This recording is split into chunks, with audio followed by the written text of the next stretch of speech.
our top five segment, man. And I want you to lead the way this time because this Okay. is your So, creation. This is your creation. I want to hear what you got to say.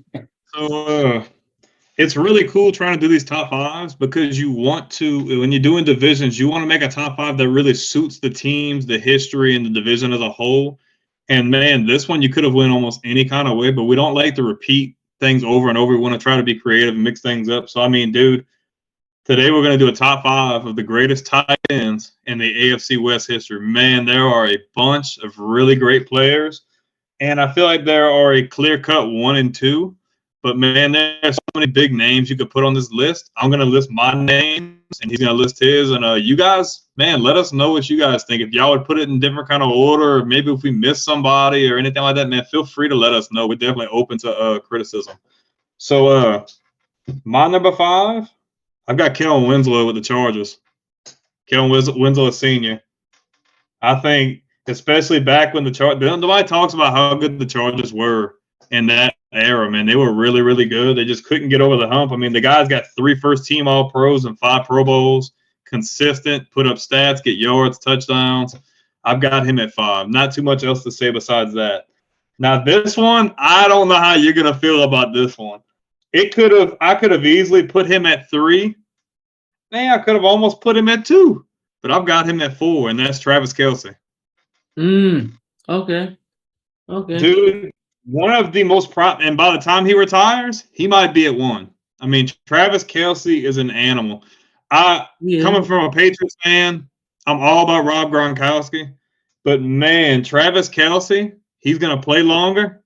He's going to overtake Gronk. He's going to overcome a lot of the guys on this list. Travis Kelce, great hands, awesome route runner. He blocks really good. Man, he just has a knack to find that ball in his hands. And if you need somebody in the red zone to come down with that ball, dude, Travis Kelce is your number one all day, every day, especially when you have one of the greatest quarterbacks ever throwing you the ball. I mean, Travis Kelce's awesome, hands down. That's why my number one is going to surprise you.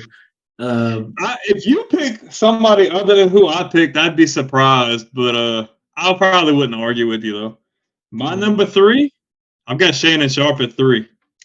No, that's interesting. Dude's got 8 Pro Bowls, another 3 first teams, almost 12,000 yards, and almost 120 touchdowns, dude. That was John Elway's safety net. They had a really good run game, but man, dude, Shannon Sharpe was built different. He's unguardable, dog. Like, there's no way that John Elway wins those 2 Super Bowls without Shannon Sharpe. A class act. I love his perspective on when he speaks on different things and sports and things related to that. But man, as a player, built different. Dominant, strong, great hands, reliable.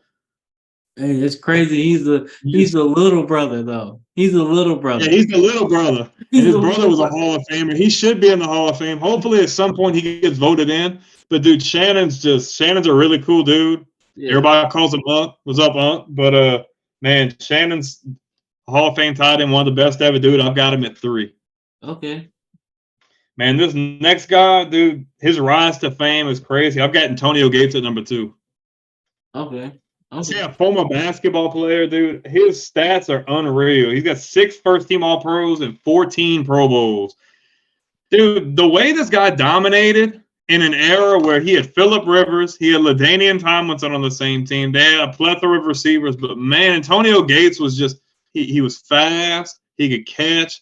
He was just dominant, man. Like, he could jump. He could go up and get 50-50 balls, man. That offense was rolling, especially, I think, when they had Norv Turner and they went like 13-3 or 14-2.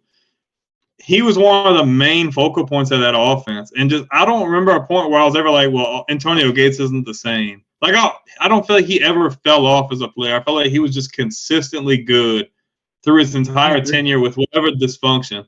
Man, like, you could definitely have a case for him to be number 1. I love Antonio Gates. For sure. And, I mean, a lot of people aren't going to be surprised. I've got Tony Gonzalez at 1. Okay. Man, there are names out there. I mean, the guys, it's crazy. Like, I mean, the guys, his stats are so much better than everybody else's. Tony Gonzalez was a walk-in bucket. all those years he was in Kansas City with freaking Trent Green throwing him the ball, with Matt Castle throwing him the ball, and something crazy happens. He ends up going to Atlanta, and he's still a freaking walking bucket with Matt Ryan throwing him the ball and other guys on the offense like Roddy White and Michael Turner and guys like that, man. Tony Gonzalez, like, and I'm pretty sure you can have a case for some of these other guys, but man, Tony Gonzalez, when you say built different, the dude's the definition of reliable. Very seldomly would you ever see that man drop the ball. Just consistently the greatest tight end I probably ever watched, hands down. He's my number one, easy. Okay, good list, man, good list, man. Surprised me with Shannon Sharp being so low, but like I said, man, other than that, man, great list, man. I don't have much pushback at all, for real, man. But my list will probably it won't mirror yours, but we got a lot of the same guys, man. But the level, and as I get into my explanation of why, you'll see why they are where they are. So number 5 for me is Travis Kelsey, man. I love what he's doing. I love how he's playing. I love everything about him, man. His energy, his ability to benefit in the run game as well as the pass. He's almost unguardable. But Mm-hmm. there's one difference that has him low on my list. You got 15 throwing you the ball. Exactly. That's the only thing that would maybe not put him any higher because you have a Hall of Famer throwing you the ball. Yeah. So you are able to benefit from a guy throwing you the ball exactly how you like it more times than not. And you don't have to really break no strides. You don't have to do nothing too crazy. And you can pick up a lot of yards, man. Can attack the defense because you know your quarterback's gonna throw it right. You know what I'm saying? So that's why he's 5 on my list, man. Number 4 for me would be Antonio Gates. Antonio Gates for me is number 4. Wow. Okay. Yeah, I flip-flopped a few times as far as putting him higher, but the same thing kind of applies to me with Kelsey. You got an otherworldly quarterback throwing you the ball, and you're killing everybody, but you're using your skills, right? And I think in terms of skill set, he has a better skill set than Travis Kelsey, in my opinion. Being able to not be as big as Kelsey, but being able to high point the ball using your basketball skills and your route running ability to kind of take over the game. You know what I'm saying? And the only thing that separates them two for me is I think that Gates was more athletic than him, which let him play the game at a different speed in a sense. Like it allowed you and like don't get me wrong, Kelsey is not a slouch at all. Yeah, but Antonio Gates is built different than him, bro. Antonio Gates is just that dude. And yeah, but that's why he's 4 for me. I just think he was more athletic than Kelsey, but benefited from an otherworldly quarterback as well. So, like I said, I just think he's 4th. Number 3 for me is Kellen Winslow Sr. Crazy, he produced a son that was talent wise better than him. But we're not gonna get into junior. We're gonna talk about senior though.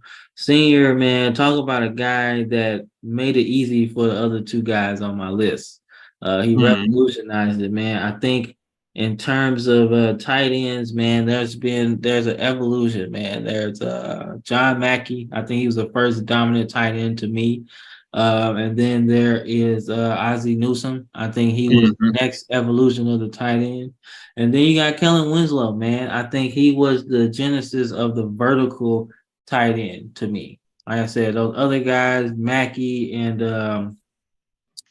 Ozzie Newsome revolutionized it in a way that tight ends are pass catchers. They turned it into a pass catching position. But as far as the vertical game and stretching the field with your tight end, I think Kellen Winslow was the architect in that Air Coryell offense, man. He was a very, very good player, man, and selfless too, because he played special teams a lot. So I think he's definitely on my list as being a architect to today's tight ends, man. And Yeah, number three. Number two for me is Shannon Sharp, man. I think Shannon Sharp, to me, obviously we know him as Unc, man, but like you said, on the field, he was a monster, man.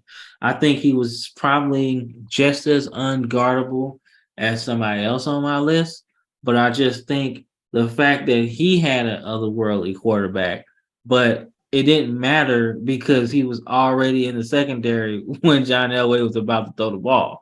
Like it didn't Mhm. matter. Like he took He was freaking jacked, bro. Like he was huge. man, that's what I'm saying, man. And Dude was just big as hell. fast as hell, man. And so Mm-hmm. you can't put a linebacker on him. He's too Because you fast. can't outrun him. And you can't put a safety on him. He's too big. So as far as Mm-hmm. mismatches, he changed the game into what it is today. Mm-hmm. Right? He was part of that architect of what the tight end is today. But he's number two on my list because at the same time, there was another guy revolutionizing the tight end position, and that's Tony Gonzalez, man. He's number one, man. I'm talking about a guy that was a former basketball player like Antonio Gates, man. But Mm-hmm. gosh, Tony Gonzalez, man, the things he did in Kansas City with the quarterbacks he had playing, throwing him the He ball. made it look so easy. I mean, he single-handedly saved games. He single-handedly handled the running game. I mean, he was there when Priest Holmes won Offensive Player of the Year. Uh, he Mm-hmm. was he was there when Larry Johnson was there, and he ran for like 1,600 yards. You think that was Mm-hmm. all offensive line? I'm pretty sure Tony Gonzalez had some help in there too. So, but my whole thing is like the point you made. People throwing him the ball were not up to the task of everybody else on this list. Mm-hmm. I'll give you Travis Kelce, he has Mahomes. Gates has Mm-hmm. Phillip Rivers. Kellen Mm-hmm. Winslow Sr. has Dan Fouts. Mm-hmm. Shannon Sharp has John Elway, right? Dude, So he one went through thing, a couple of quarterbacks. you know what I'm saying? With Trent Green, probably one of the better ones. The other ones weren't Exactly. worth talking about. Exactly, man. So you look at the list that I've made here, everybody else has had a great quarterback to throw them the ball. So my thing is, if Tony Gonzalez had a great quarterback, what would his stats be? Imagine if you take Kelsey out of that offense now and you put him in there with Mahomes. Imagine the stat lines this guy would be having. The See, guy was a walking bucket, dude. He was just finesse. Everything was smooth. There was no struggle. He just made everything look easy.